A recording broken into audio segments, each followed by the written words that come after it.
Hello বন্ধুরা, রাম রাম। কেমন আছো তোমরা? আশা করি তোমরা ভালো আছো। আর কালকে হচ্ছে আমাদের অযোধ্যার রাম মন্দির উদ্বোধন হবে, তাই আমাদের বাড়ির মধ্যে পূজা দেব। তার জন্য এখন থেকে তৈরি শুরু করতে হবে। যে আমাদের রান্নাঘরটা আছে, কিচেন রুমটা আছে, এটাকে ভালো করে পরিষ্কার করতে হবে। এটার মধ্যে অনেকটা ময়লা হয়ে আছে। ঠিক আছে, তোমাদের আজকে ব্লগটা দেখো, তোমরা ব্লগটা দেখতে দেখো। চলো তাহলে, পুরো দেখতে পাচ্ছ একদম পুরো আবর্জনা হয়ে গেছে। এগুলো সবগুলো পরিষ্কার করতে হবে। যে আমাদের চুলাটা আছে এটা পরিষ্কার করতে হবে, সিলিন্ডারটা পরিষ্কার করতে হবে।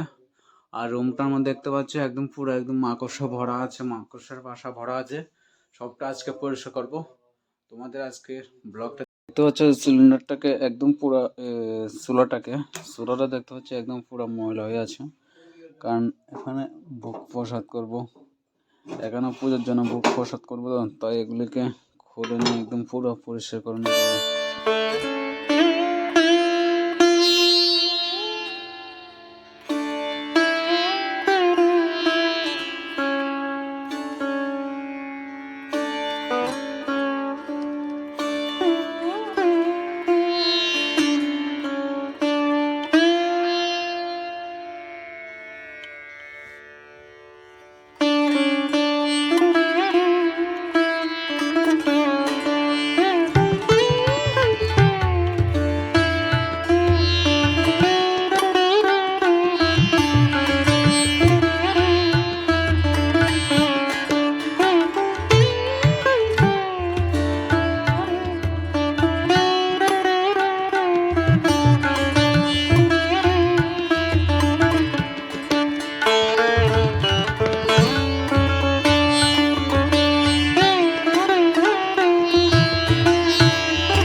দেখতে পাচ্ছ আমি এখানে পরিষ্কার করছি, ব্রাশ আর আছে এটার মাধ্যমে দুইটা দিয়ে পরিষ্কার করে নিচ্ছি। কারণ কালকে হচ্ছে অযোধ্যার মধ্যে রাম মন্দির উদ্বোধন হবে, তাই আমাদের বাড়িতেও পূজা হবে। রাত্রে তো প্রদীপ জ্বালানো হবে, কারণ আমাদের ভারতের প্রধানমন্ত্রী বলেছিলেন প্রতি বাড়িতে দীপাবলি মানার জন্য রাত্রিবেলা। ঠিক আছে, তা আমরা তার জন্য সব কিছু পরিষ্কার করে নিচ্ছি, তৈরি শুরু করে দিয়েছি। আর এখানে কিচেন রুমের মধ্যে বুক রান্না হবে কালকের জন্য। ঠিক আছে, হনুমানের জন্য, ভগবান রামের জন্য। তাই আমি কিচেন রুমটাকে আজকে পরিষ্কার নিচ্ছি, পুরো পরিষ্কার করে নিচ্ছি। প্রায় অনেকটা পরিষ্কার হয়েছে, ওই দিকটা পরিষ্কার হয়ে গেছে, ওই দিকটা বাকি আছে, সবটা পরিষ্কার করে নেব। তাহলে তোমরা ব্লগটা দেখতে থাকো। চলো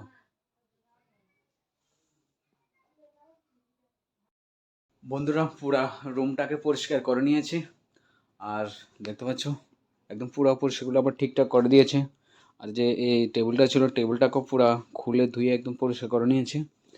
কালকে যেহেতু অযোধ্যার রাম মন্দির উদ্বোধন হবে, তাই আমাদের বাড়ির মধ্যে এই কিচেন রুমের মধ্যে ভগবানের জন্য ভোগ রান্না হবে। তার জন্য আমি তৈরি করেছি, পুরো কিচেন রুমটাকে পরিষ্কার করে নিয়েছি। তারপরে এখন যাব হচ্ছে সেলুন দোকানে, চুলটা আর শেপটা কাটবো। এরপরে আজকে রাত্রে আমাদের রাধানগর বাজারে উৎসব আরম্ভ হবে। তার জন্য অধিবেশনের তো গঙ্গায়নন করা হবে। আর সেই ব্লগটা তোমাদের দেখাবো। তোমরা তাহলে ব্লগটা একদম এন্ড দেখো। চলো তাহলে সেলুন দোকানে দেখা হচ্ছে। গাইস, ফাইনালি এখন আমি এসেছি সেলুন দোকানের মধ্যে। আর এখন এখান থেকে চুল কাটবো, কেটে তোমাদের সাথে আবার দেখা হচ্ছে। চলো তাড়াতাড়ি। এখন আমি সেলুন দোকান থেকে চলে এসেছি, চুল কেটে আর স্নান করে প্রায় রেডি হয়ে গেছি। আর এখন যাব হচ্ছে বাজারে যাব। আর আজকে যে উৎসব আরম্ভ হবে রাধানগর বাজারে, গঙ্গা আনয়ন হবে, সেটা তোমাদের দেখাবো। তোমরা ব্লগটা দেখতে থাকবা। চলো তাহলে কথা না বাড়িয়ে বাজারে যাবো এখন। চলো।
47তম বাৎসরিক মহোৎসবের গঙ্গায়নের শোভাযাত্রা সবাইকে সারিবদ্ধভাবে অংশগ্রহণ করার জন্য বিশেষভাবে অনুরোধ করছে। আপনারা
এখন আমি বাড়িতে চলে এসেছি। আর আজকের ব্লগটা যদি তোমার যদি ভালো লেগে তাহলে একটা লাইক করবেন, কমেন্ট করবেন আর চ্যানেলটাকে সাবস্ক্রাইব করে দেবেন। তব তক কে লিয়ে জয় হিন্দ।